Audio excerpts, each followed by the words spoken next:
Yo, what's good YouTube, and God bless, praise the Lord if you're able to watch this video today. And you already know what time it is. You see what's on the screen. It's time for my tier list video. I'm very excited to do this. I will try to go very in-depth on this tier list video of Bleach Rebirth for Souls.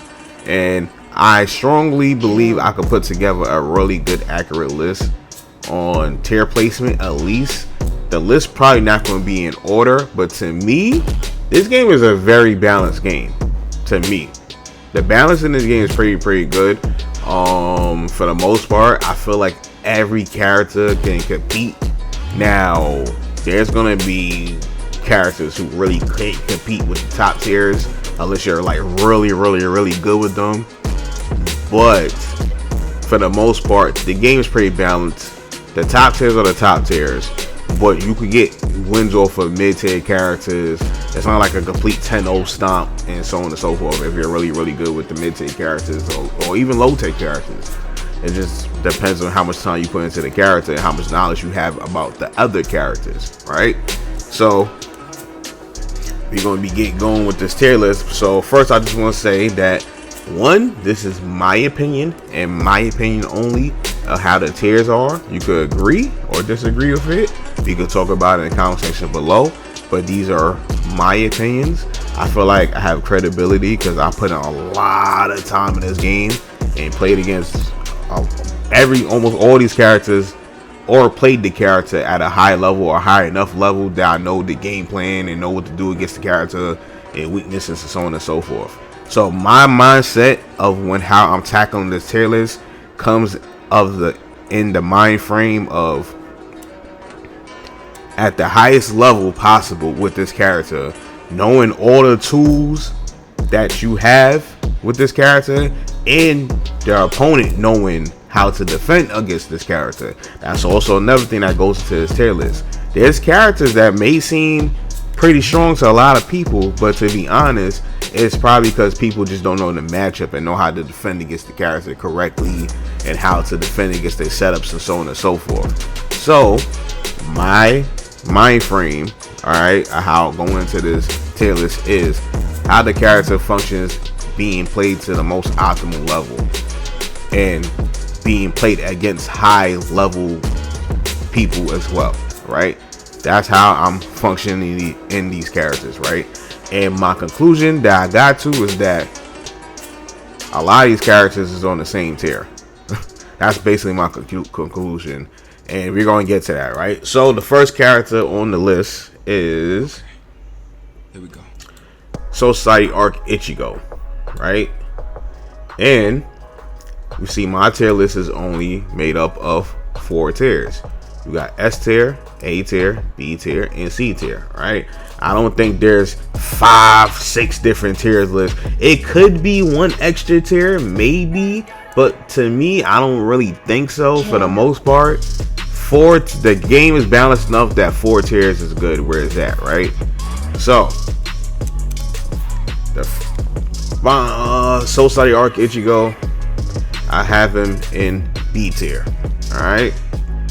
Now we're gonna talk about why exactly I have him in B tier. So with Soi Arc Ichigo, he has a possibility to probably be in the A tier somewhere, maybe. So the base version of him, right, Shikai version, is pretty good. It's not, he could do a lot of guard pressure stuff and stuff like that. Nothing too broken, but that's one of the strong points of his game. He got a little plus frame setups with his signature skill. His special flash attack is kind of It has its uses, but it's kind of like and he has okay normals, right? He got a good quick attack. I mean, not quick attack. He has a good like dash attack. That's pretty good. That chases down people pretty good. But he's just a solid character. He does solid damage. He just solid. There's nothing crazy about Shikai Ichigo, and there's nothing like really weak about Shikai Ichigo. He's really solid. But he does have one thing that is good about him, and it could be bad. So he's nerfed in the sense that he can't yellow reverse, right? So he can never extend combos the normal way you will be able to extend combos to other characters. But he does get his reverse chain. His reverse action is always going to be a soul reverse. So when he pops his soul reverse, when he breaks a combo or tries to extend something which he can't extend, it's always going to be a soul reverse. So that helps him get to his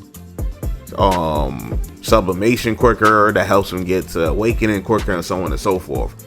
Also, when he's in base and he soul breaks the opponent with sublimation, not sublimation, with a soul reverse, right?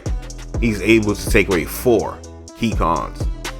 So that's pretty good actually, and it's very easy to do anyways. So like, he has combos that you could do to set up for soul break situations at the pop and white reverse when they end the spirit deficiency state, the red state, and stuff like that. So that's really good. So he always has the potential to 2-touch you. You should never really be 3-touching with Sosai Arc Ichigo. So that's one thing. Now when he goes to Bankai, he becomes a completely different character. He has Rekkas, right, with a special flash attack. He has like a teleporting 6 skill move. He got pretty good normals, got a good backstep. He's really fast. His speed is really quick as well. So he becomes a really good character in Awakening. So that's why you could kind of argue, and then he always has the potential to 2-touch you. He gets life back with his reverse actions always, because whatever you break it is always going to go into soul reverse. So he has the potential to probably be A tier, but I feel like the A tiers just have really good things about them, and he is really good. But I think he's B tier, but he's towards the top of B tier. I'm not gonna have this in order at all. I'm just gonna place them, because to me, if you in the same tier of the character, like let's just say if I had another character that's a B tier, to me they're comparable. They could compete with each other. Like, every character in the B tier is going to be able to compete. Like, to me, it's like a 5-5. Like, it can go even. Now, same thing with the A tiers. If both characters in A tier, the matchup to me is like even 5-5. Anybody could win, play at the highest level. Now, A and a B tier matchup might be like a 6-4 situation, and an S tier and a B tier matchup could be like a 7-3 situation. All right. So that's how I'm looking at it, okay? So, yeah, I have Shiga Ichigo in the B tier. So next up, we got Bankai Ichigo. And of course, Bankai Ichigo is in S tier. He's a very good character in this game. He has a reawakening that makes him really good. He revives. He's a revived character. He has just the perfect tool set in this game. He has combos, he has a projectile, he has a very good advancing forward move. It's unsafe in Bankai, but in regular mode, in Hollow Mask on and Awakening, but in regular it's safe, so it's really good. He has he has a plus on block quick attack move. He has really good frame tracks. He got good Oki. He just the most solid character in the game. There's nothing bad about this character at all. Now, he could be played in so many different styles. You could be rush down heavy with him. You could play lame and just sit back and get supers all day. And then his reawakening changed the character up to one of the best reawakening characters in the game. He's plus on a lot of stuff. And on reawakening, he has a long range projectile move that goes full screen. He has a command grab. So yeah, he's really good as a character. To me, he's not broken. The most broken thing probably about him is his meter gain. His meter gain is kind of ridiculous. He could re-loop to get super loops at least up to 2 times, and then if he has a reverse actions, he could do even more. So that is kind of crazy with him. They could probably nerf that and do something about that, but besides that, he's an S tier character. Bankai Ichigo is definitely an S tier character in this game. And next we have, let's go back here. We have Rukia. Rukia, to me, is a B tier character. Rukia, people think that Rukia is pretty weak. But Rukia is nice. Rukia has some really good setups, but she does have her weaknesses, right? But when you really learn how to play Rukia, she's a monster. She's a 50-50 mix-up queen. She's like a re-stand monster. She wants to put you into vortex situations. But she has meter. It's hard. You don't really want to press into her. Her weakness with that is that a lot of that stuff could be sidestepped. So that is one thing. But besides that, if your opponent doesn't really know that, so it could be a problem, right? Pressing back into her. But a lot of her pressure with the Shikakuho stuff like that could be sidestepped after her special flash attack. But her special flash attack is really, really good. Long range, it's safe on block. You got mix-ups after with her 6 skill and supers and back steps, so on and so forth. So that's really, really good. She has her awakening is really, really good. It makes her whole 6 skill even better than what it is. Like, it's hard to contest her at that mid-range because she could snipe you out with that move and start a whole combo, which does a lot. Her reverse action combos does a lot of damage as well. She's a really good character. She takes a lot more learning because you have to really go into the lab and figure out what works and what doesn't with her Oki setups and her plus on block Oki setups and so on and so forth. But once you're able to learn all that stuff and how to effectively apply the vortex that is with her, she's a really good character, and I have her in the B tier. She's a good character. She's not a trash character at all. She just takes a little bit more time learning, but she's definitely not a trash character at all. Alright, so let's move back. Next up is Uryu, and I think he is a B tier character as well. I feel like Reawakening could be around the A tier, but overall he's a B tier character. Where is he at on the screen? There you go. So Uryu, he's pretty good. He has his uses, like he's pretty annoying to deal with if you're facing like a really good Uryu. He's pretty annoying to deal with if you don't have a character that could contest them at that range. Now, once you have a character that has options against what he could do, it gets a little tough for him. He's also very susceptible to sidestep, but his quick attack from up close is kind of whatever, right? But it is also good against people who like to backstep a lot off of safe strings. It kind of shuts that down a little bit, so you could use that a lot for that because it covers that range. But base version of him is kind of like, it's decent. Like if you're a good Uryu player, you could get wins off of him. He's not terrible. Like you could get wins with Uryu. Then when he goes Awakening, he gets a little bit more annoying, right? And then when he goes Reawakening, he gets really annoying. That's what makes him really, really good, right? And his Reawakening version of himself could be considered like an A tier character. If you had to fight that version a whole entire match, it's a possibility it could be an A tier character. But I have Uryu overall in the B tier character. Like if you're really, really good with Uryu, you can cook up with Uryu. Uryu's not a bad character at all. People feel like he has he's trash and stuff like that, but he's not a bad character. Alright, so moving on, we have Chad, and the same thing, I have Chad in the B tier. Now, with my list not having a whole bunch of tiers, there's going to be a lot of characters in each tier, right? Because I really feel like all these characters are comparable. Like a good Chad could beat, like go 5-5, 50-50 with anybody in the B tier. A good Chad could beat an A tier character and an S tier character. I've seen it done. I've done it before. I've seen other high level players done it before. Like a good Chad is good, right? So Chad, let's talk about Chad. So Chad is the B tier.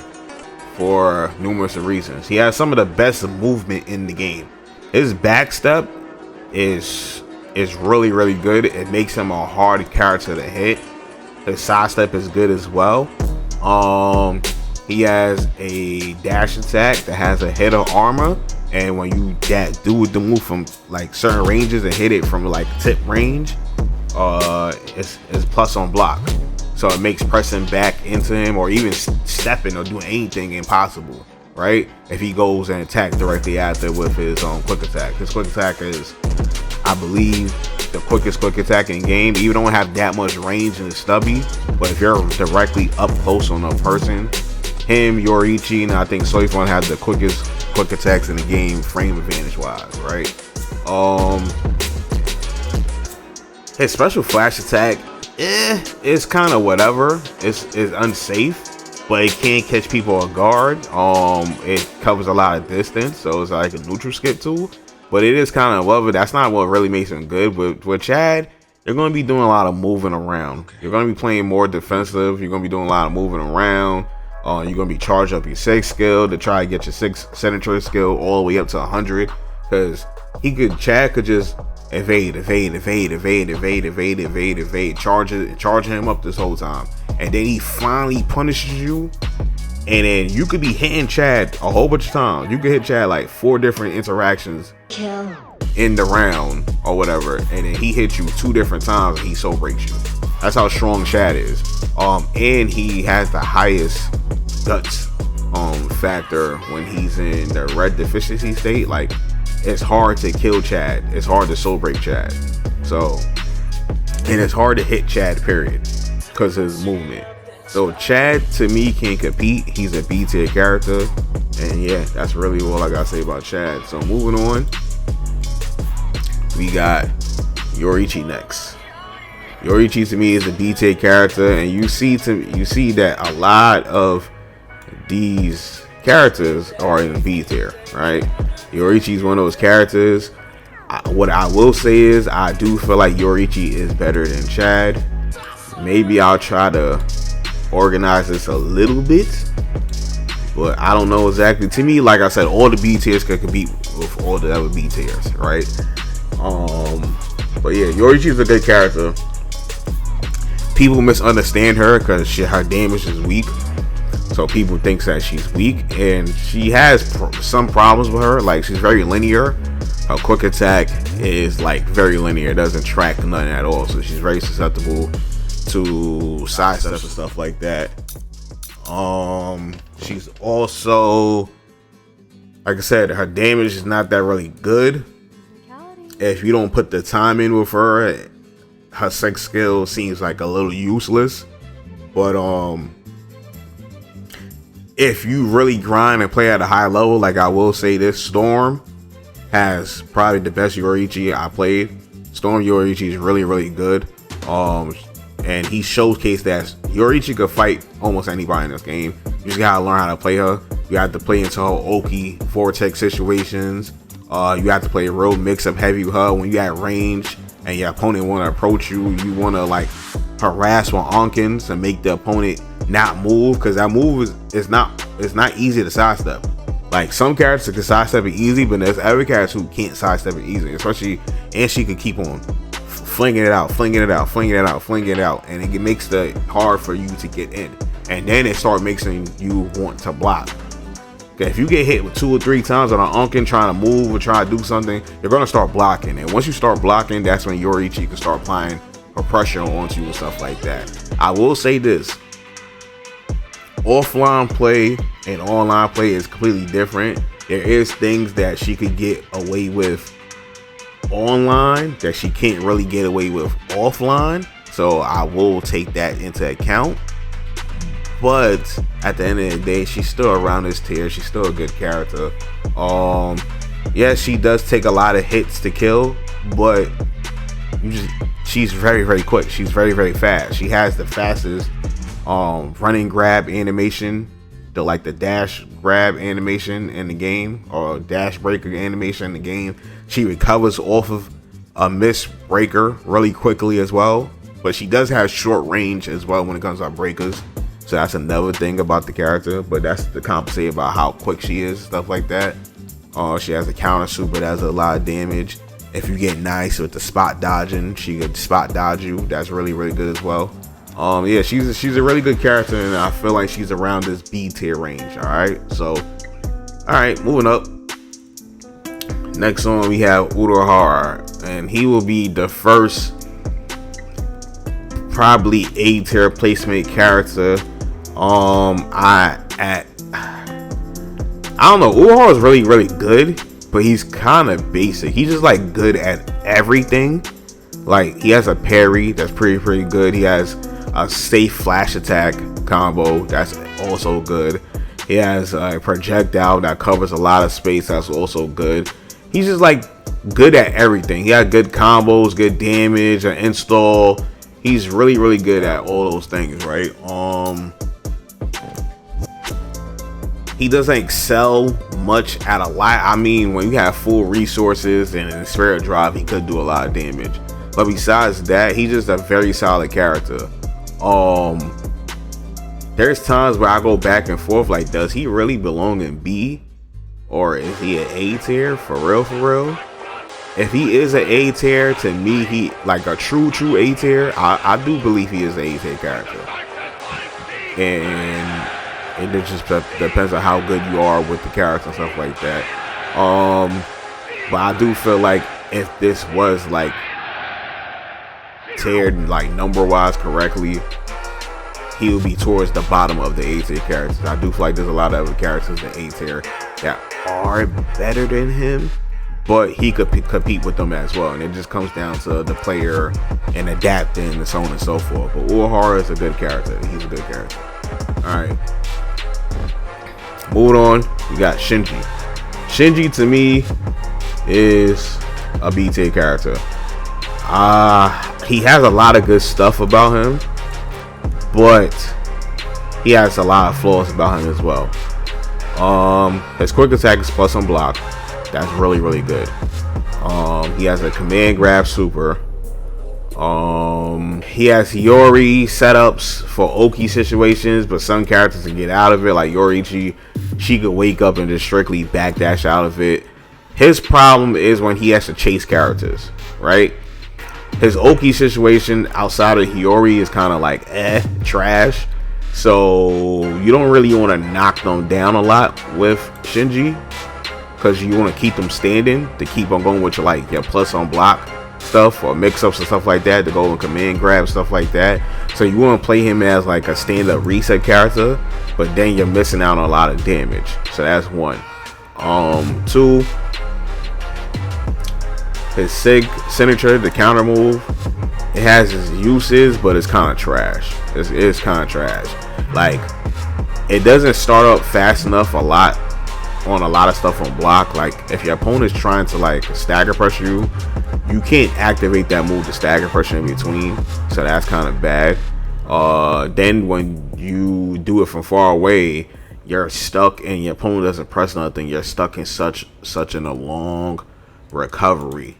Like, the recovery of the move is ridiculous. They need to reduce the recovery of the move. Like, you're there forever, and your opponent could just sit there and make a sandwich and then punish you. That's how long it takes for you to recover after you miss the signature, right? Now, if you hit with the signature, it's dope. When you pop off, you get a combo, stuff like that. But Tosen has pretty much the same signature move, counter move, and his is like way better. Like Shinji's signature move is trash. I'm sorry.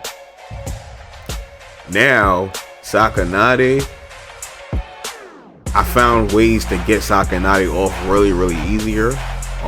But you also gotta remember that move is not a OD good move as well. Like, if you just throw it out and your opponent grabs you or jump out the way, you're like wasting 100 meters for nothing. So you have to really, really set it up. And the way you do that is like doing something like after you block something, or you condition your opponent to keep blocking after your single quick attack because it's plus on block, and they don't want to get hit with another one, so they got to stay in that block. That's how I'm starting to use my Sakanade now they try to get that off. But yeah, Shinji, I know people think he's probably A tier, but Shinji's not A tier. He's a B tier character. His main problem is his Oki situation, and he struggles with chasing characters. Like now, if the opponent's like playing into you, like if you're waiting to react to the opponent, they run towards you. He gets a little bit better, but his normals is not the fastest or quickest, so he can get hit out a lot of times. So that's another thing if he's playing like crooked characters, so on and so forth. And then when he got to chase a character, it's like very, very hard to deal with. But I feel like he's a B tier character. All right, so moving on, we got Renji, and I feel like Renji is a tier character in this game. Renji is really strong. He is very downplayed. People try to downplay him because they feel like his pressure is not safe, and also his fake pressure, so on and so forth. But at the end of the day, the pressure is really, really good because his sweep attack has a gap where you could flash step, right? But, and I probably would showcase this all too, so I'll probably load it up, go back in and load it up so you can see. Alright, so people try to downplay Renji, right? Because they say when it comes to his sweep attack, right, that has fake pressure and stuff like that, because it has a gap and you could flash step in between and stuff like that, right? So, and they talk about, oh, if the Renji does this, it's fake pressure and all those stuff. But a brain, that's only when you face brain dead Renji. A brain dead Renji is gonna keep doing this and let you keep perfect flash step with them, right? But you could bait the perfect flash step, right? You could bait the perfect flash step. So look, the Renji's gonna attack, right? So yeah, but you could bait the perfect flash step, right? So the Renji could do one hit of the sweep and block in time. You could block. They're able to block in time. And look at this. They could do one hit, and I bet you they could punish too. Look. One hit. They're able to react in time. Now, I can't perfectly replicate it here in a practice mode right now, but you could bait out the flash step and do other stuff like this. You could do something like this. And you could wait for the person to flash step and pop the yellow reverse. And now it's going to look like something like this. Whoa, if I could time it correctly, I have done this stuff in matches and stuff like that. If you time it correctly, you could punish your opponent who knows to get around stuff like that. So all it is just counterplay, right? So Renji has some of the best space control, period. He has this move that is plus on block. Plus on block.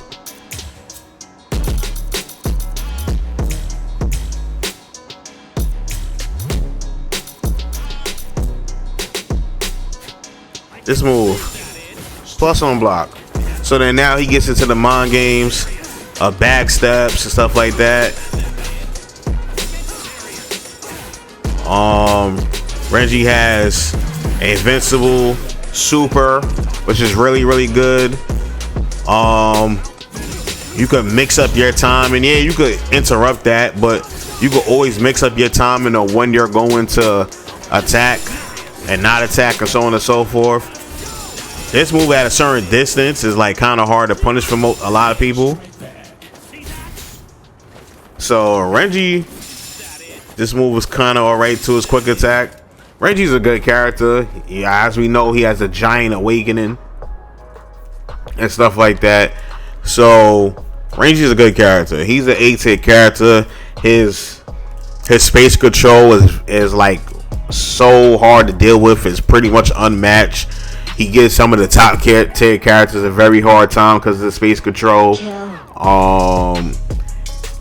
has very good Oki setups, plus on block special flash attack. He is a giant character, so you know how that goes with giant characters. Renji's a good character, and I feel like he's an A-tier character. No one else is going to tell me otherwise. Renji is definitely an A-tier character in this game. Another A-tier character in this game is Ikkaku. Ikkaku is another A-tier character in this game. Ikkaku pressure is insane.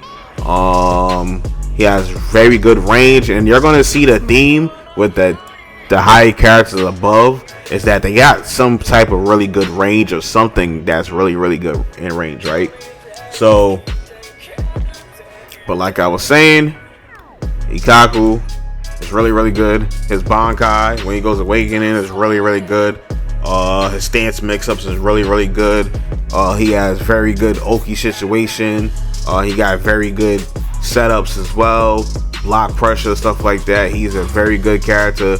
He could take away 6 Kanpaku when he gets his. He's the only character that doesn't have a in Zaraki that doesn't have a downside with the 6 pieces when they take away 6 on Kanpaku. So that's really good. And Kaku is another A-tier character, very hard to deal with. Who knows, that maybe with more development, I do feel like this matchup right here is hard for Kaku against Renji. I played this matchup before, and to me, Renji has the better of that matchup because he outranges him, and it's kind of hard for Ikkaku to deal with somebody who actually outranges him from range, like zoners and stuff like that. It gets a little bit tougher. If they have multi-hitting projectiles, stuff like that. But if you're able to get in, you're able to stay in, it's gonna be hell for the opponent. Alright, moving on. We're gonna talk about Hisagi. So Hisagi is the first C-tier character on the list, right? So to me, Hisagi has really good normals in both awakening and base. He's a solid good character. His tools is good. I feel like he's glitched online compared to offline, like I don't know what it is, if it's like a practice mode thing or something like that, but you can react way faster off his spiritual pressure one move than you could. And online you get stuck in like an OD block and you can't move for days, where offline that's not the case. But you can flash that directly after. So I think that's one thing that people don't know, is that if you block the SP1 move and you're stuck in that crazy block stun, you are allowed to flash step. That's one thing the game does let you do. So, but besides that, the problem with Hisagi, the main problem, like character and tool wise, he's a good character, right? He's a little bit more technical. You gotta learn his dead zones and stuff like that when it comes to his awakening and stuff like that. But once you learn how to play the character, his Oki sets, so on and so forth, he's a pretty good character. His problem is his fear mechanic and his keycons and the way he takes away keycons, right? He's the only character that takes away one keycon move at the very beginning of the game. He relies on losing more keycon moves. No, he relies on losing more keycons stocks for him to be a stronger character. But the problem is, a lot of the way people are playing the game now, a lot of people are going for 2 touches, 2 keycon move situations. So you're not losing enough keycons in that situation to make him very viable. He has potential to take away 6, but you're never really going to see that at all, because you need to have like the Saki player has to be at like 2 keycons, Kanpaku stocks left, and then I was calling it keycon the whole time. I apologize for that. And then your opponent has to have like 2 Kanpaku stocks left for him to have like level 20 fear meter and all that stuff, and it makes no kind of sense. So a good Hisagi is always going to 3-touch you, but a bad Hisagi is possibly going to 4-touch you. So that's the difference with Hisagi, and that's what kind of makes him bad as a character. but overall, he has a good toolkit. It's not his tool set that makes him bad. It's the mechanic he has with his Keycon system and how he take Keycon that makes him a bad character. But at a high level Hitsugaya could still win matches against an A-tier character. It's just going to be a lot tougher, but it's been done before. I played against Storm, and Storm has the character down packed where he knows how to play against the character, right? And even with me knowing how to fight against the character, when you're playing another high level opponent, losses like that, you can still lose to Hitsugaya, alright? So that's Hitsugaya. We're gonna talk about Rangiku. Rangiku to me is another B tier character. People sleep on Rangiku. Rangiku is really good in this game. She's in her base. She's a zoner, a really good zoner. She has a really good fireball.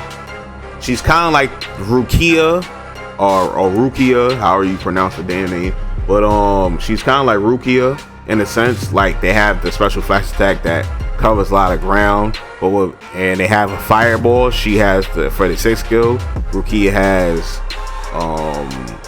Shaka hole setups and stuff like that, and she has a bigger slow moving fireball that you could where's she at? She has a bigger slow moving fireball that you could chase me on.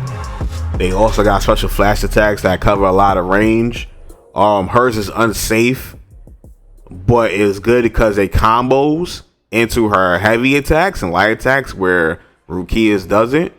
So, but it is unsafe if it's blocked, and it's susceptible to side steps.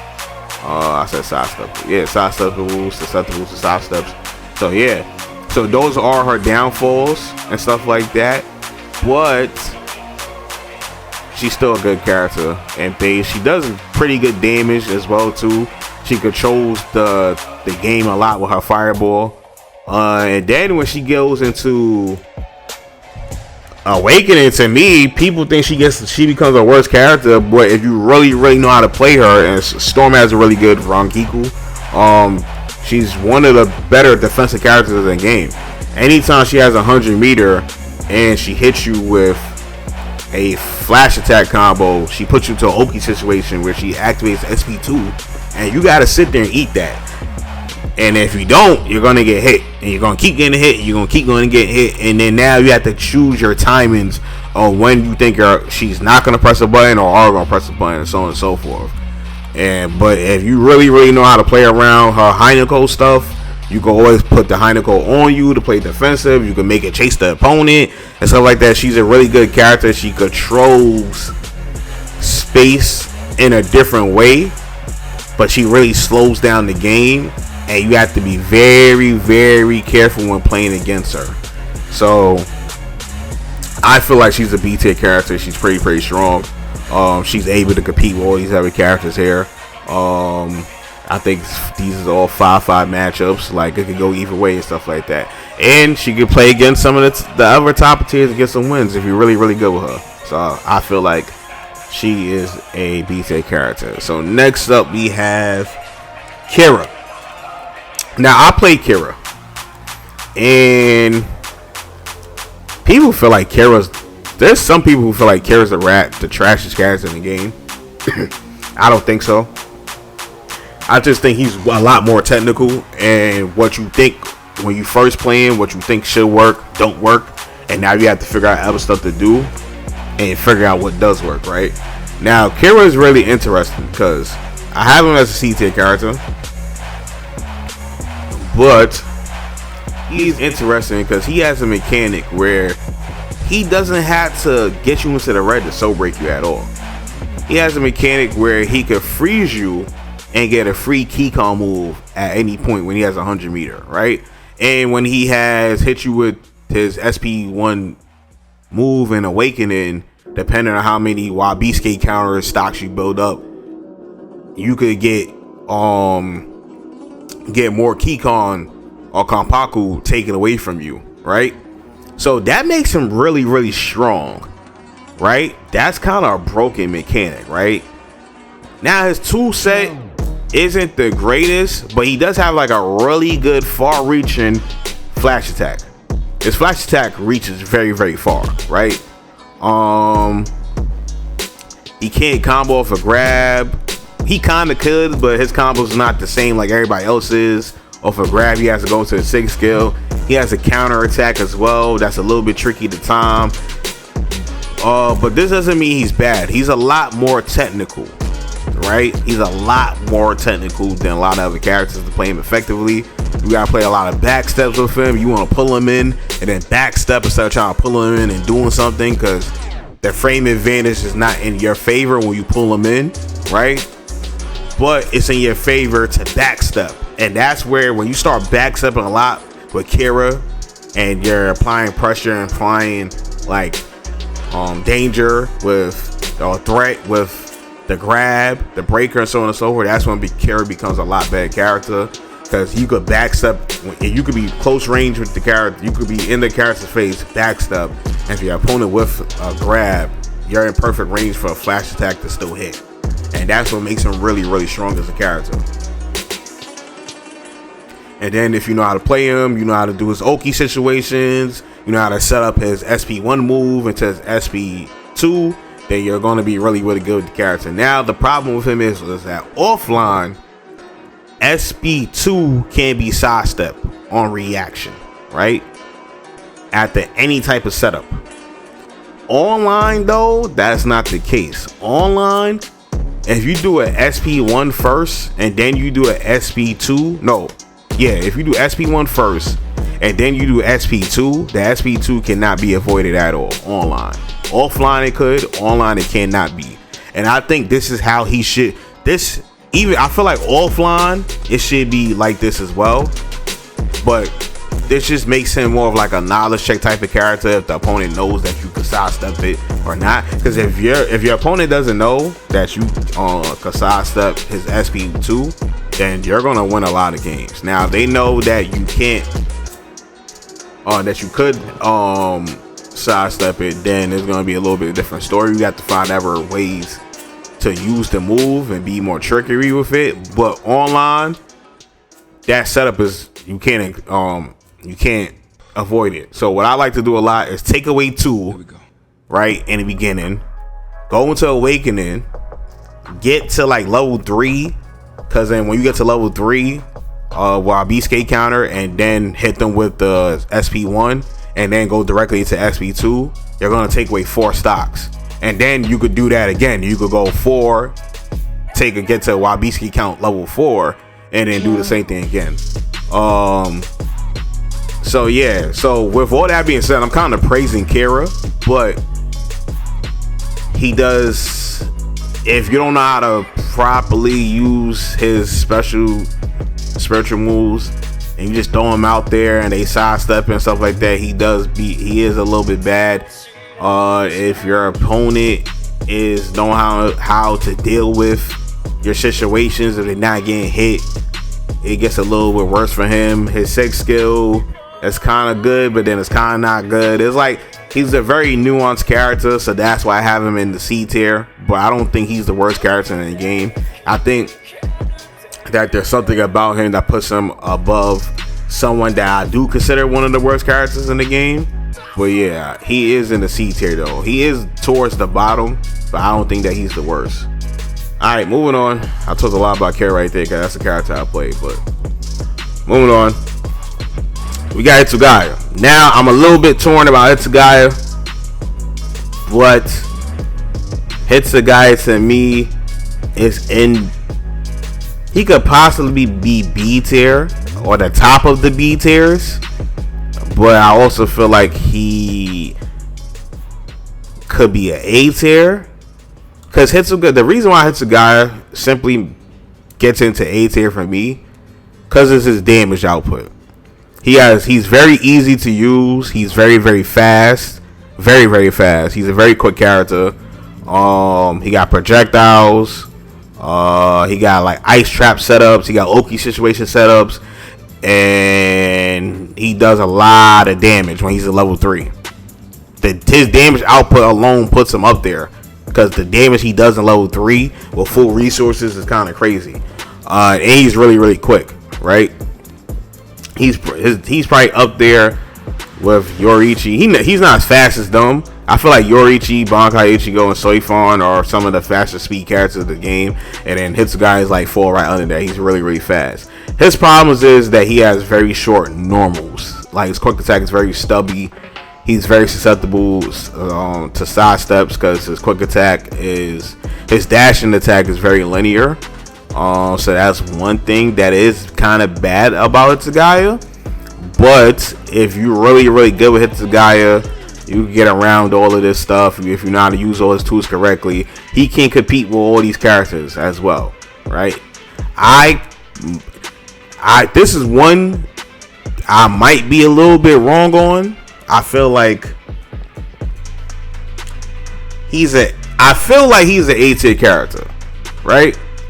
But I'm not mad at anybody that puts him in B tier, because he could probably be B tier. I could be overhyping him, but to me, he's able to compete with all these characters. He's able to, at some point, like, it's not a wash. Like, I don't feel like these matchups are a wash for the A tier characters like Renji, Kaku, Urahara so far. I don't feel like it's a wash for Hitsugaya. I think he can compete, and I think really Hitsugaya could make it even. So that's why I have him in the A tier. But he also possibly could be B tier. I'm not gonna lie, but that's my placement in him right now. I don't have this ordered, but if it was in order, he'd be towards the bottom of the A tiers, though. That's my only thing. Alright, moving on, we have Soi Fon. I have Soi Fon as another A tier character. The more I play her, though, she could fall into that B tier range as well. Cause I feel like I play a pretty good Soi Fon. I'm not saying I'm the best Soi Fon, but I feel like I learned the character enough to stand pretty good with her. And I be fighting Storm, and I be struggling to beat Storm against Yoruichi. When he be picking Yoruichi and I pick Soi Fon, it be kind of struggles. Like, that's what I'm saying. That's why. But even though I have her A tier, that doesn't mean that B tier characters cannot be A tier characters. That doesn't mean that at all. I just think that they got a little bit more tools that's effective, right? Now, Soi Fon, she doesn't do the greatest damage, but obviously, the more you fight and get to spirit on sublimation and spirit drive, she does more damage. Her speed 2 is a great damage ender. She has multiple win cons, even though you're not going to use the two touch Shikai method against any good player. That's never going to happen, but that's another win con. She can take away 6. She could 6 stock you. 6. Take away 6 Kankaku. That's really good.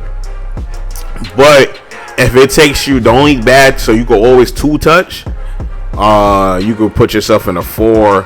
You could take soul break early, like, and take away. You could soul break early, do 3, and then take away 6 later on, or you could do 4 and awakening 6. You don't gotta be in the red. Well, that you can do that. When you do get in bad situations is when it takes you so long to get that first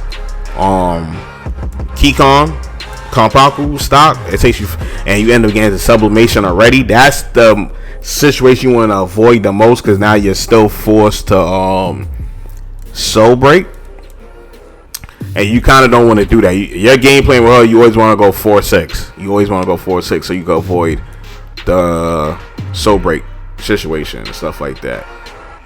So besides that, her as a character, her special flash attack is really good. Her Ankin pressure is pretty good.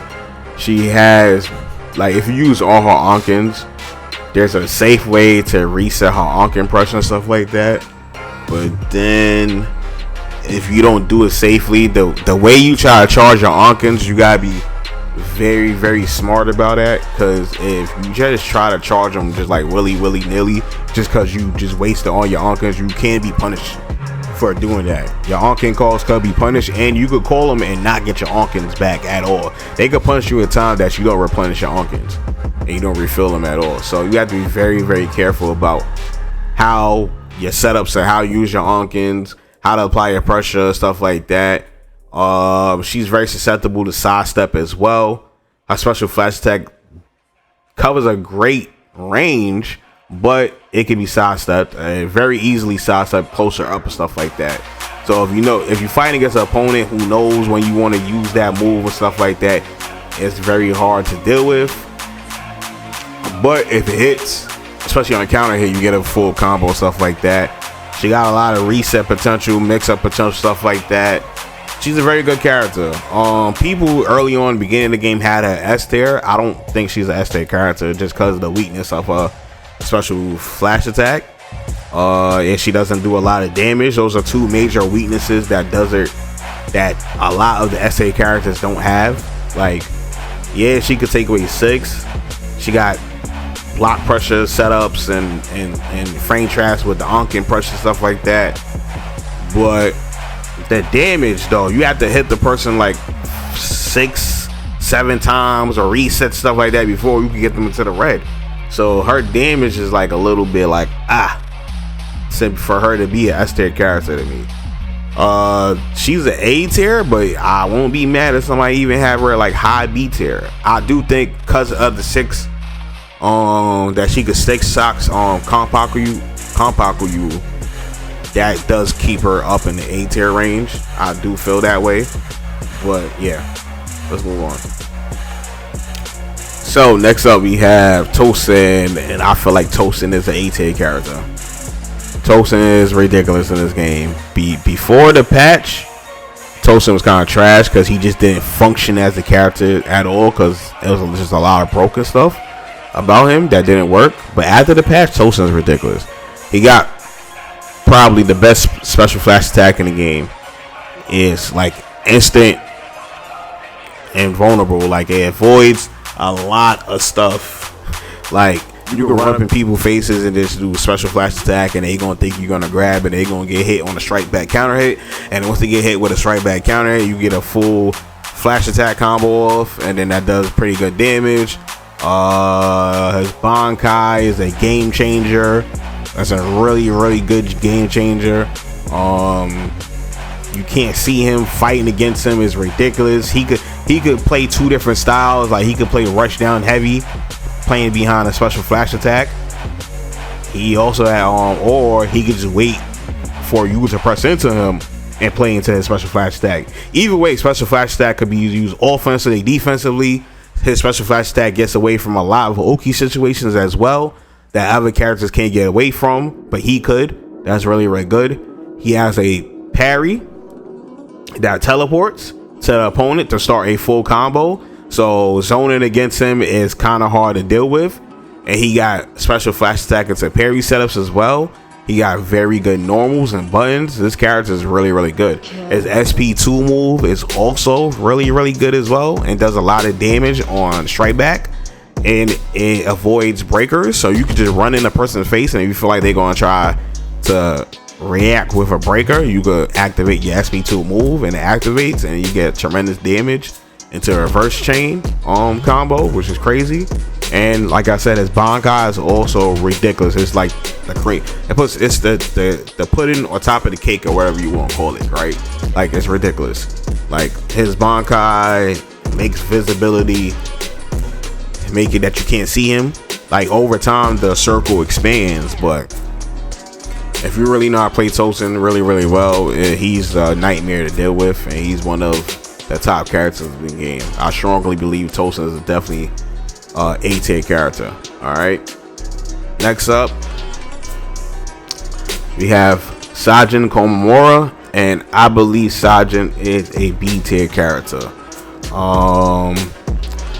He's pretty good. He got his little good setups as well too. He has his dash attack mix between strike or grab, because the timing has a natural delay. The only thing about that is that you can flash step in between that. So people knows about that. That's one way to get around that, but you could bait that out as well.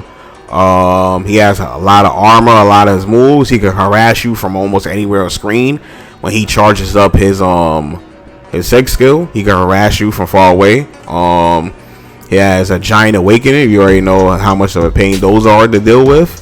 He could do extra hits from with more meters spent, so he can catch you off guard a lot of times in his awakening as well.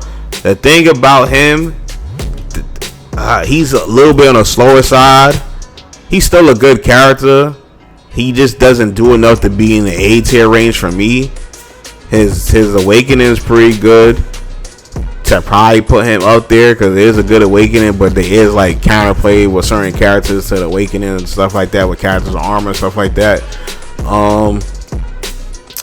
His base form doesn't just control space like how Renji's does. Like, his base form, Renji is just like so annoying, because Renji can fight you from like almost anywhere on screen at any point and put you in a lot of pressure, and it has a plus frame move, where Komamura doesn't have anything like that. He can pressure you like almost anywhere on screen with his 6th skill when it's charged up. But one, it's a prep time type, you have to prep it to do that, and then you can't get no real good combo off of that. Now his breaker does do a lot of damage, so breaker into flash to whole follow up is really good too, because it does a lot of damage. But besides that, I think he's a B tier character. I ain't gonna lie. Alright, next up we got Mayuri. Mayuri to me is also I ain't gonna lie, Storm has a really good Mayuri that makes me sometimes feel like, yo, maybe Mayuri's A tier, but I think I might have Mayuri in B tier. But there's a possibility Mayuri might be like towards the bottom of A tier or something like that, because Mayuri's really good. He's boring to play, but he's really good. His dash attack is really good. He has really good range. He has the poison bubbles that give him extra damage whenever he gets a hit off, and within the poison, that does a lot. His 6 skills, the hold grab joints where he grab you from full screen, that does a lot as well. Like, you have to be really careful running into him. He has really good guard pressure setups. He has a setup with SP1 that's really good. Then he has Nemu setups as well, where if he has Nemu, it's very hard to avoid. Like, at least online it is. I don't know about offline, but online is very hard to avoid. He's a good character. He just suffers from his game style being boring and stuff like that. But there's a possibility he could be this high. But I definitely have him in B tier. Alright. Next up we have my main man Gin. Gin right here to me is definitely an A tier character, and I'm gonna name my reasons why. So Gin to me is an A tier character because his range is some of the range that cannot be contested in the game. He has very great normals, very great normals.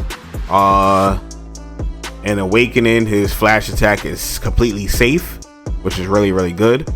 He has one of the best dash attacks in the game, is very evasive, has very long reach, and on hit it sets up into a lot of good situations and setups.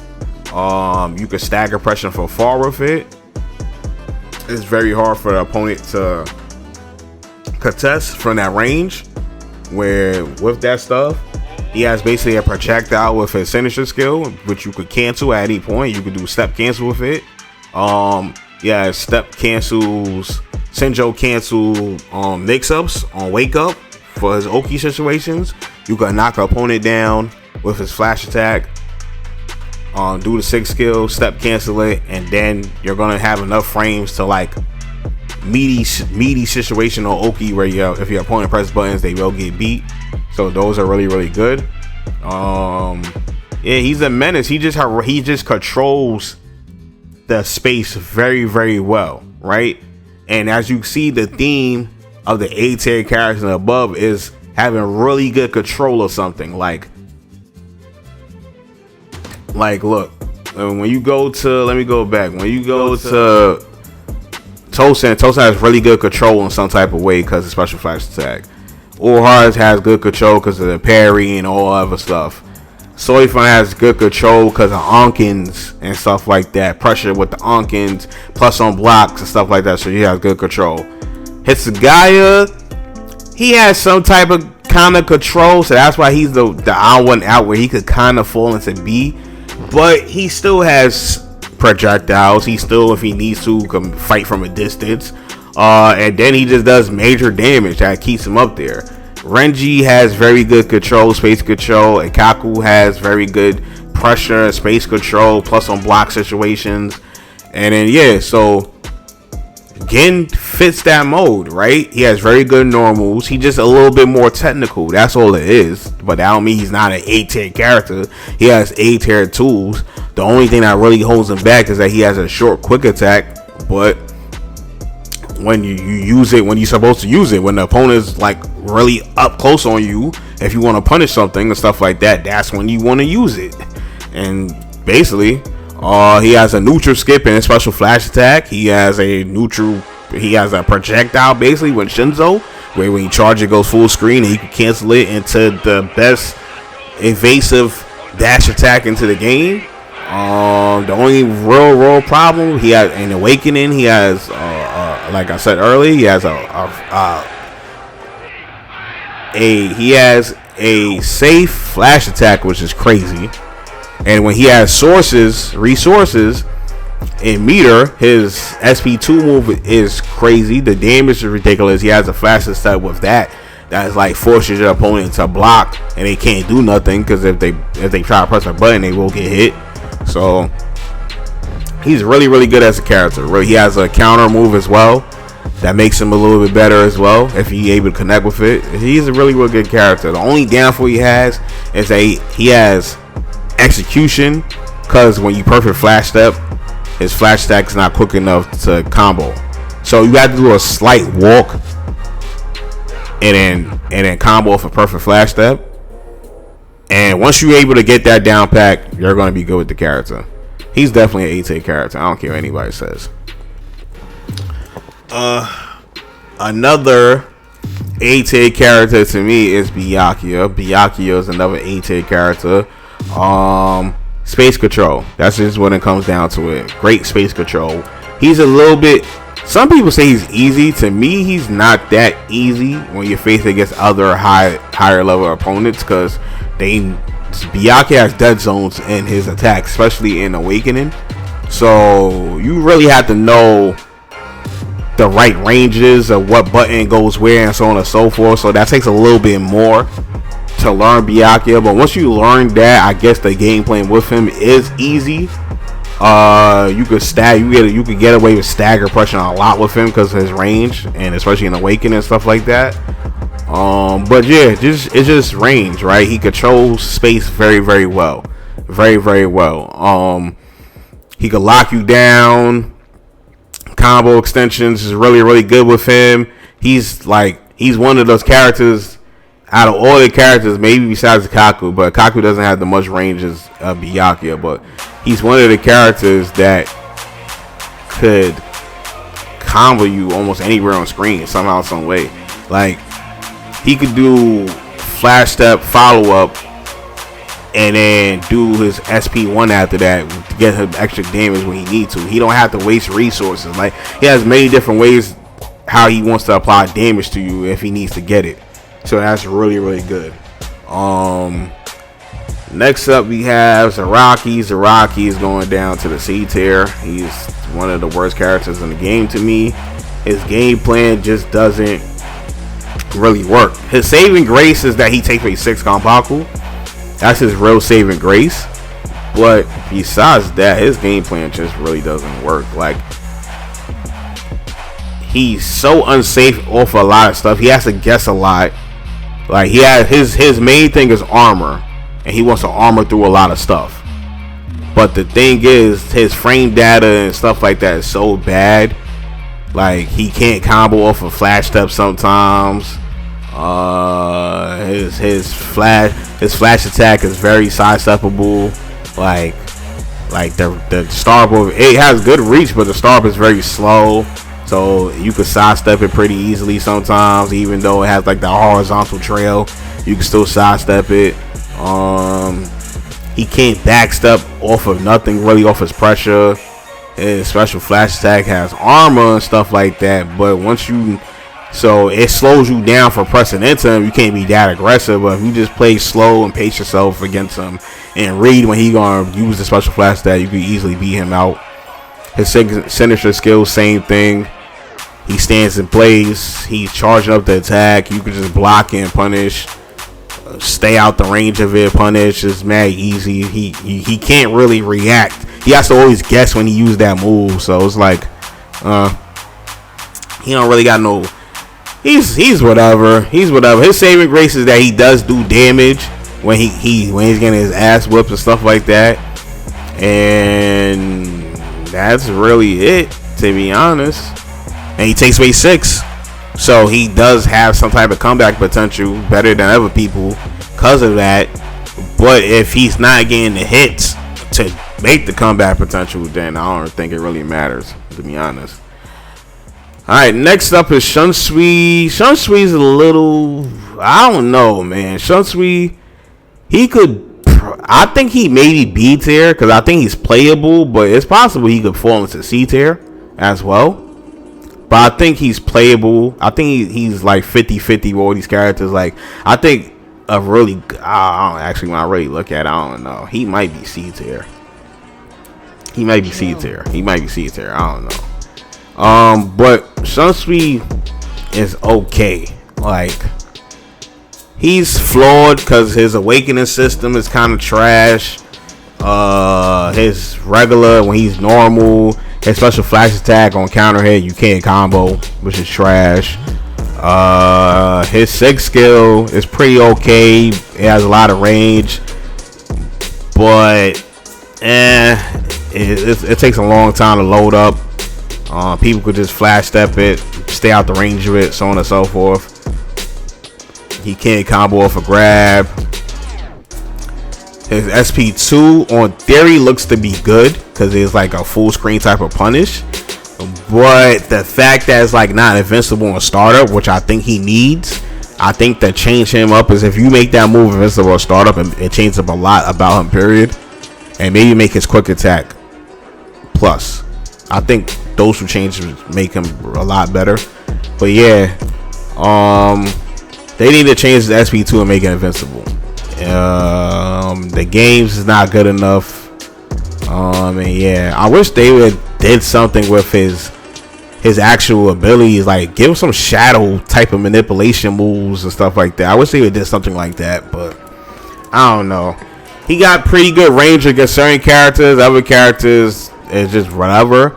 So I don't know. Like, he's one of those characters where he possibly could fall in C, but I think he's at least playable enough to be B. That's what I think, at least. All right, moving on. We got Yamamoto. Yamamoto might, I don't know. Honestly, I think Yamamoto's an S-tier character. I know some people don't believe in Yamamoto like that no more, but I still think he's an S-tier character. If not an S-tier character, he's definitely an A-tier character. But Yamamoto, a really good Yamamoto, is still devastating to face. His special flash attack is still really, really good. In an online setting, it's still really, really good. Offline, it might be a little bit different. But online setting, it's still kind of hard to, like, press into him, right? Because it's a lot of other stuff going on. Like, he still has, if he has 100 meter, he can read that and pop his DP super that he could combo out there and does tremendous damage. So basically, he does a lot of damage. He has very good chase down. Even though he can't dash you, his special flash attack is still really, really good and has priority over a lot of moves in the game. He has pretty good zoning. He has a plus on block quick attack and dash attack, which is really, really good. And he takes away 6 stocks. And his damage is ridiculous. And he has a DP that starts a combo that does a whole bunch of damage. And he's not in overheat. And he's able to spam fire moves for like a good 10 seconds. He's a really good character. I don't think he's still a really good character. People is sleeping on him since the patch and think that he just fell all the way down, but nah, he's still up there. The damage alone and all his counterplay stuff he has, he's still really, really good. Next up is Nell. Nell's an S tier character. Plus on block stuff when she charges a meter. Really great movement. Some of the craziest damage in the game. Her awakening value is probably the lowest in the game. She's always getting to awakening first in her fights. You could be popping a white reverse and she doesn't pop a reverse at all, and she gets the awakening. Like, hugging into her awakening is so crazy. Her movement and mobility is really, really fast. Her soul break potential with SP2 move is crazy. Her combo potential with SP2 reverse chain is crazy. Like I said, plus on block situations when she charges her meter up, she's a really good character. Like,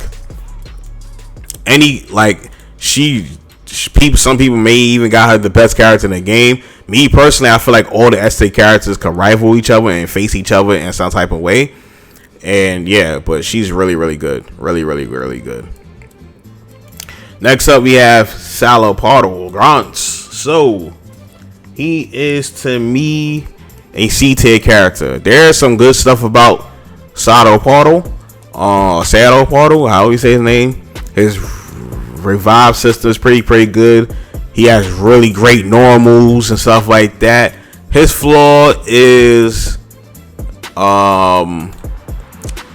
basically his Kampaku system, a Keycon system, how he takes Keycons, even though he could consistently 3 Keycon you, right? But if you go for the gamble with the RNG Keycon mechanic, 9 times out of 10 you're getting some trash organ like the bone, and then you're only going to take away 2, which is trash. So that is what it is. Also, he takes time to get to. If you play him right, you always should get level 2 research to always get revived. But it does take a while to get that level 3. And if your opponent knows, like, oh, I have to stop him before he gets to level 3 research, then you're in pretty much good hands. Like, you're pretty much won the fight, because he can't revive if he doesn't get to level 3. So the first time around, he has to get sublimation to revive, and I think he can revive back again if he's level 2 research or something like that. But then for him to revive back one more time period, which 9 times out of 10 you need to do to win with Szayelaporro, unless you just go the 3-3-3 method every single time, you could do that. But 9 times out of 10 you're gonna miss out on that level 3 if an opponent's just like really, really aggressive and just on it and just on you. So it's kind of tough for him. All right. Moving on, we're gonna talk about Grimmjow. To me, Grimmjow is an A tier character as well. People sleep on Grimmjow. Grimmjow to me is the most impressive character in the game. Once he has his decimation step up, is plus frames, on top of plus frames, on top of plus frames, on top of plus frames, right? All you have to do is just knock the opponent down and do special flash attack. It's the craziest neutral skip in the game, especially when he has decimation. He's plus on block for like 20 seconds, right? And then if you pop your meter, you're in annihilation state, and then you get an even better special flash attack, right? Like, Grimmjow is really, really good. His game plan is a little bit simple, but he is really, really good. He also has a plus on block quick attack, which is really, really good as well. So you're just going to be mixing and matching between doing plus on block special flash attacks or plus on block quick attacks, dash attacks, right? He's a really good character. The most impressive rushdown character in the game. And yeah, Grimmjow definitely is in that A tier. Now again, like I said, A tiers, this means that if you play him at the highest level against all these other characters, the matchup should be even, right? He could fight against A tiers pretty evenly.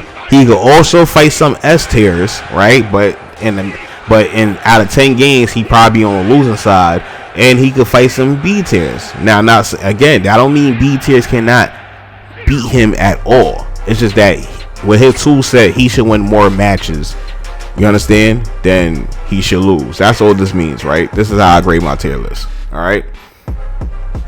Alright, moving on, we got Nnoitra. Nnoitra to me is the B tier character. He's really, really good. I play Nnoitra now. I like him a lot. I feel like if he could combo off of his special flash, off of his perfect flash attack, he goes up to A. Probably. Because he has the damage. He got frame traps, he got little stuff like that. His problem is that he gets nothing off of perfect flash step at all. Where Gin does, he doesn't at all. He's also a little bit on the slower side, so you have to really, really learn his normals and stuff like that. But his damage is crazy, and he's able to fight against A-tier characters, and he's able to fight against A-tier characters, no problem. It's just that he has little nuances that kind of keeps him in the B tier, like him not being able to combo off of perfect flash attack and stuff like that. But he's a good character. I have him in the B tier. All right. Next up, we have Ulquiorra, and I also have Ulquiorra in the A tier. Ulquiorra is an A tier. Ulquiorra is an A tier character to me. He's really, really good. His reawakening is really, really good. Really, really, really, really good. He does his quick attack range is ridiculous. His quick attack is plus on block on all forms. When you do special flash attack, it's a 0. That's plus on block as well. He can heal himself. He takes a little bit more getting used to, because you have to value the trade-offs when it comes between him taking away damage from himself with his Ceros and then with him healing himself. But once you learn this character, he's a really, really, really good character. Some people have him in the S tier. Me personally, I think he's good, but I don't think he's S tier good. I think he's A tier good, though. I do think he's A tier good. But yeah, that's Ulquiorra. Now we got Halibel. Halibel is another S tier character. Halibel is ridiculous in this game. She got some of the best frames. She could backstep off of every quick attack string. You can do 1 quick attack, 2 quick attacks, 3 quick attacks. She's in the same realm of Ichigo, Bankai Ichigo, where she could backstep. Even actually, Bankai Ichigo can't even backstep off of all of his quick attack strings. He can only backstep off of the second and the first one. The third one he can't, where Halibel she could. A special flash attack she always backs up off of, so she has a lot of safety when it comes to her pressure, right? Another thing is she does a lot of guard damage. She has a lot of guard damage, and then she has Oki situations where your opponent has to get up and block, and better connections you could get up and flash step. But in like weaker connections, you can't even flash step at all. I don't know what it is with the delay online, but you can't even flash step at all. Online you can flash step, right? But offline you can flash step, but online and better connections, like when me and Storm play, he could flash step her Oki situations. But if I play somebody that's like in the West Coast or just a little bit further out, sometimes the delay makes it that you can't flash step at all. So that is something to deal with in an online situation at least.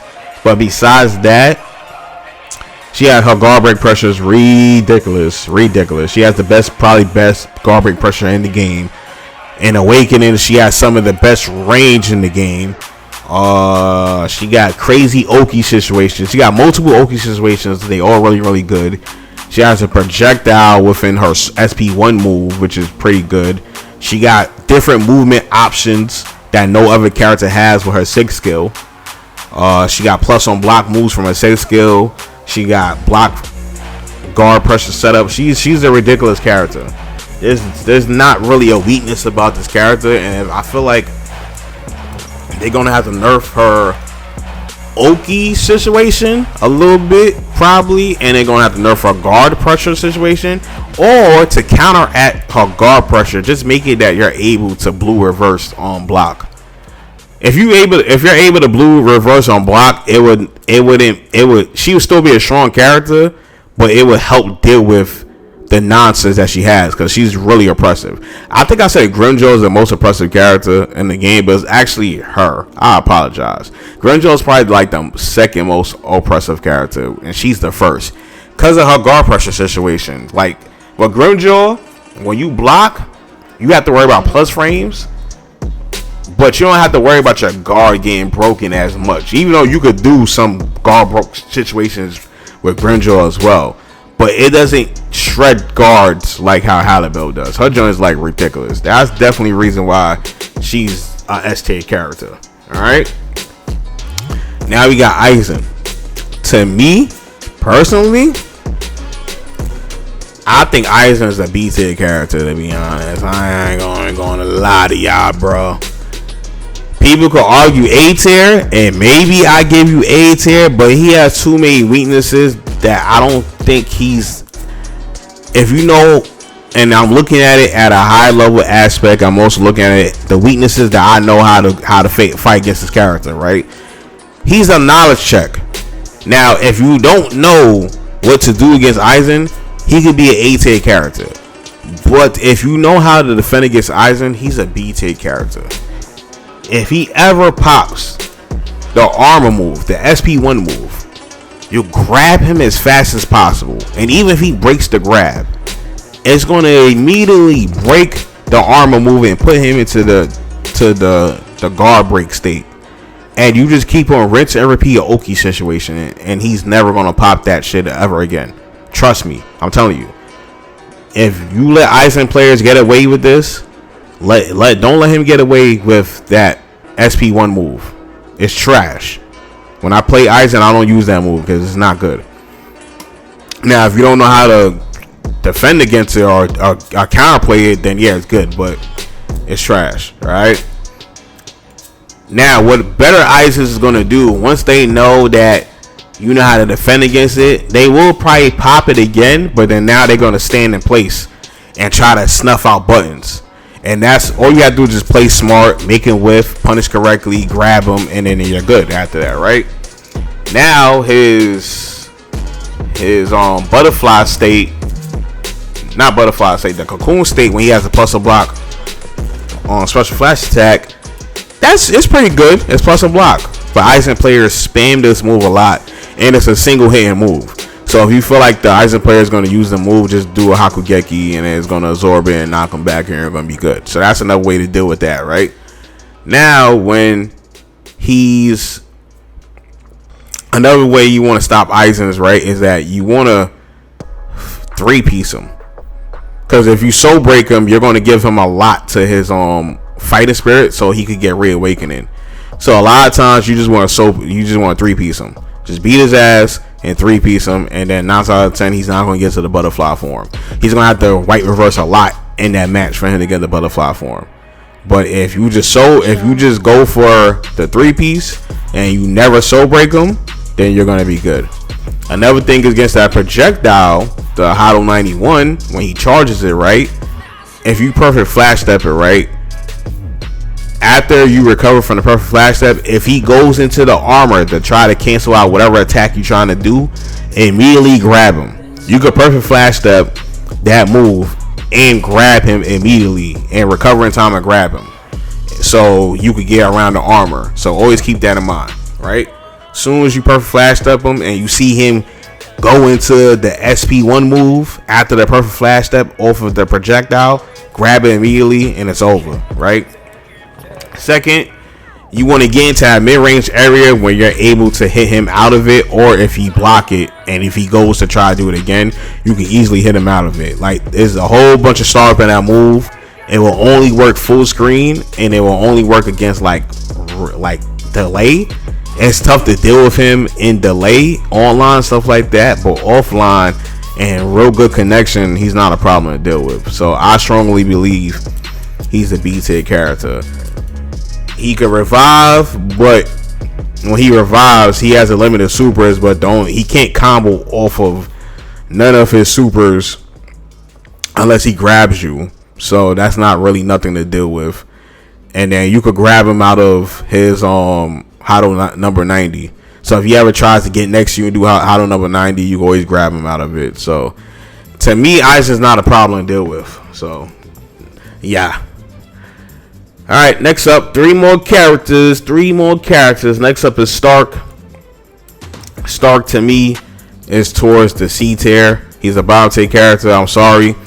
And to me, he might be the worst character in the game, to be honest. Now, I'm going to give you my reasons. Now, I know there's people who got him A tier. There's people that got him B tier. I got him C tier. The reasons why is because base Stark with the guns and every other character could rush him down. That's the main problem. In the very beginning of the game, even Zaraki, Hisagi, Kira, Szayelaporro, anybody could rush him down and make it that he cannot charge up his gun. And that's a huge disadvantage. That's a huge disadvantage. Now, if he has some meter in the beginning of the game, then he'd be better than a lot of these characters.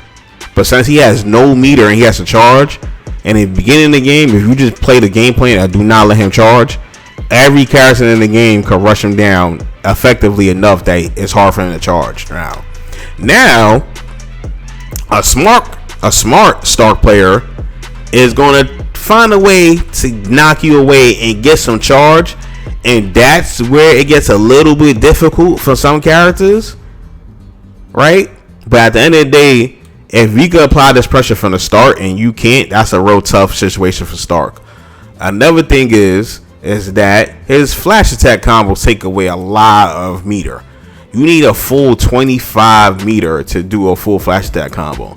Now, you could do one flash into his light attacks, which don't take no meter at all. But the flash attack takes you need 10, I think, to do one flash attack. And then you need 10 to do one flash attack combo. You need 25 to do the full flash attack combo. So, yeah, you have to super meter. It's like a lot of meter management with him. On top of a game where there's already a lot of meter management because you got your Konpakus, you got your Reishi, you got your reverse actions, you got your special suppression. So it's a lot of meter management with Stark. That's a lot of stuff you got to pay attention to. The one thing I will say is when you actually do finally get hit, you can always go into a ho-ho follow-up and do tremendous damage because his ho-ho follow-up does a lot of damage. So you could play like that. But eventually, you're going to run out of meter. And then you're going to be in that situation where you're trying to avoid getting hit while they chase you down to make you not trying to gain meter. And it's just a tough situation to deal with. And then eventually, you're going to be forced into a situation where you have to. If you want to stay, it's a couple ways. You could play him strictly gun Stark. And if you're playing strictly gun Stark, he's going to take away, you got the 3-touch. Right now, the problem with Gunstark is that when they go awakening, he doesn't have the damage negation to keep up with the character's awakening. So now he's forced to go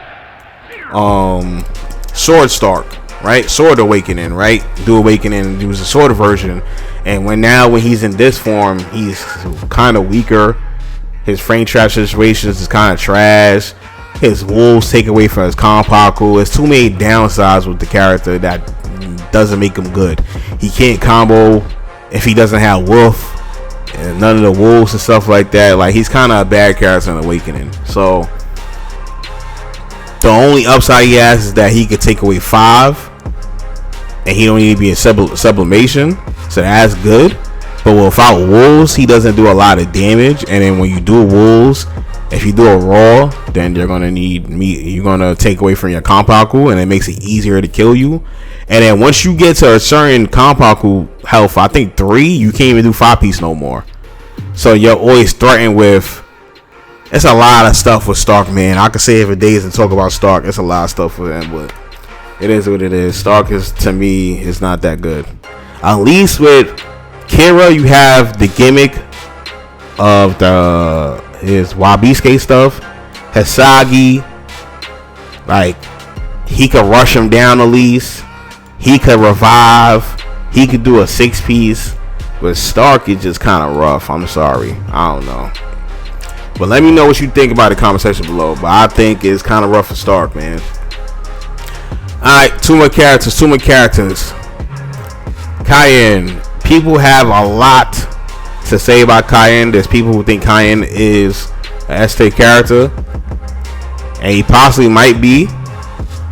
Me personally, I would have him A tier. I just feel like people is overhyping him, like with the Soi Fon matchup, where he has a really good move that people just don't know how to defend against, right? Soi Fon in the beginning, her special flash attack was really, really good, and people just didn't know how to deal with it. The same thing with his flash attack. His flash attack it could be sidestep. It's hard to sidestep it from further ranges, but up close you could completely sidestep it. So if you have like a good read that they're gonna do a flash attack from up close, just sidestep it. You're gonna completely avoid them. That's easier said than done, but that is the counterplay to it. Also, the charge move, whenever you block that move and you pass through your body, you always have to challenge with a flash attack. Because if you try to challenge with a quick attack, you will always get beat out because the spacing is just too much for your quick attack to touch right there. So you always have to challenge with another flash attack, and if you challenge with a flash attack, you will always beat them out. Unless your flash attack is like really, really slow, like Kenpachi's or something. So that's another thing. And you could play out of range of the charge special flash attack. Like if you're full screen, and if you was to block, the move is actually punishable as well. If you was to, and then the real annoying thing about Kaien is like when he has pressing back into him, he has a lot of stuff that you have to avoid. Like he could do 2 attacks into his 6th skill, and if you get hit by that, he starts a combo. Or he could do his 3 attacks to the 6th skill, or 2 attacks to back up in, or backdash, or 3 attacks to backdash, or 2 attacks or 3 attacks into his DP on DP, his DP super. So pressing into them is kind of hard. It is kind of tricky. So it reminds you like of a better version of Rukia when it comes to that. So that's another thing people have problems with.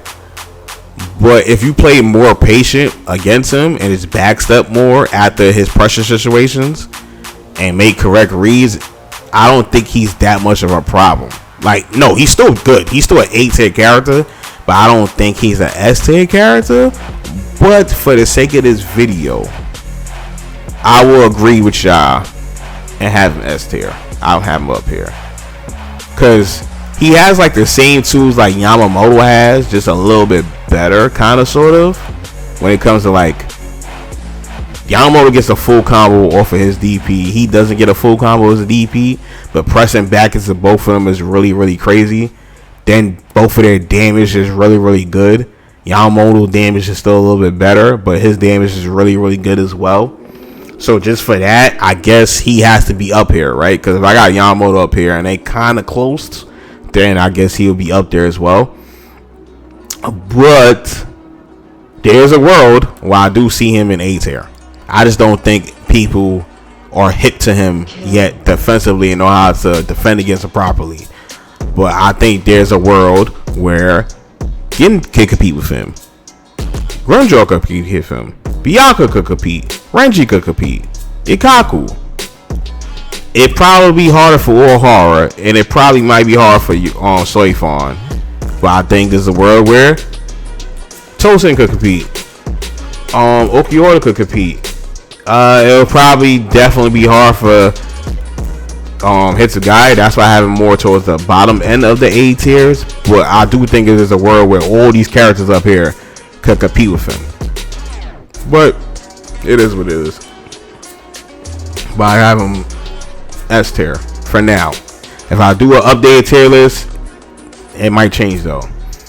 Then we have Dangai Ichigo. Last and not least, Dangai Ichigo. I guess let me put him on the screen right here so y'all can see. Alright, so Dangai Ichigo to me is going to be, I'm gonna put him here. Let me show you where I got him. I'll put him in the B tier. Dangai Ichigo got butchered in that patch. I think they need to revamp him a little bit more because he was never broken. But to me, he's kind of now. He's very susceptible to sidestepping, right?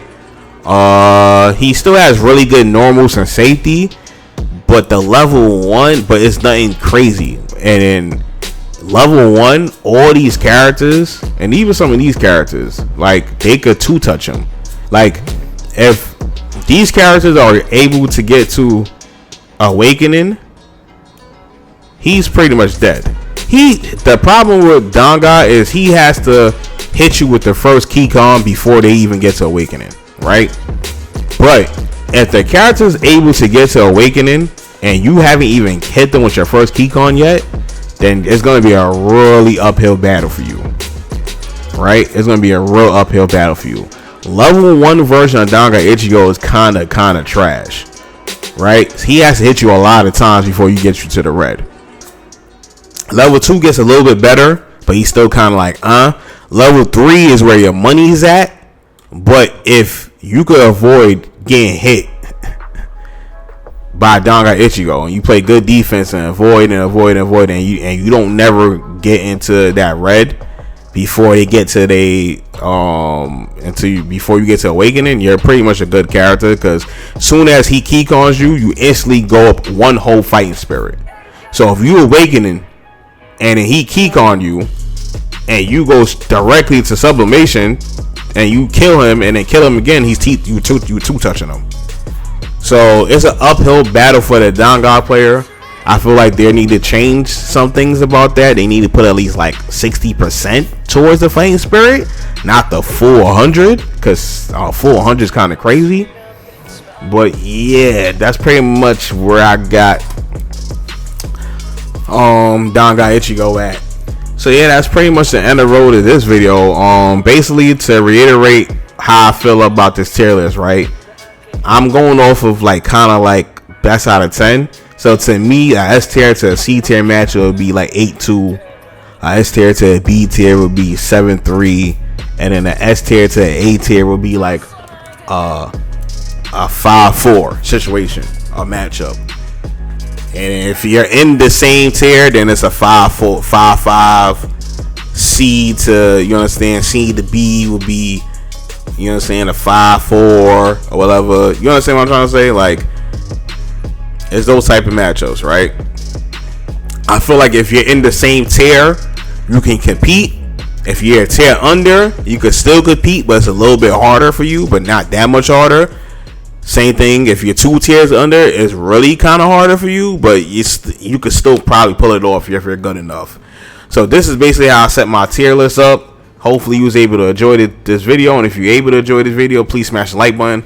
I greatly appreciate it. And hit me up in the comment section below. Let me know how y'all feel about my tier list. I feel like I did a pretty good job of it. And yeah, I just want to know how y'all feel about my tier list, and let me know where y'all think some characters should be. Did I get some characters wrong? Let me know. Alright, but besides all of that, hope all of y'all have a good day. Peace.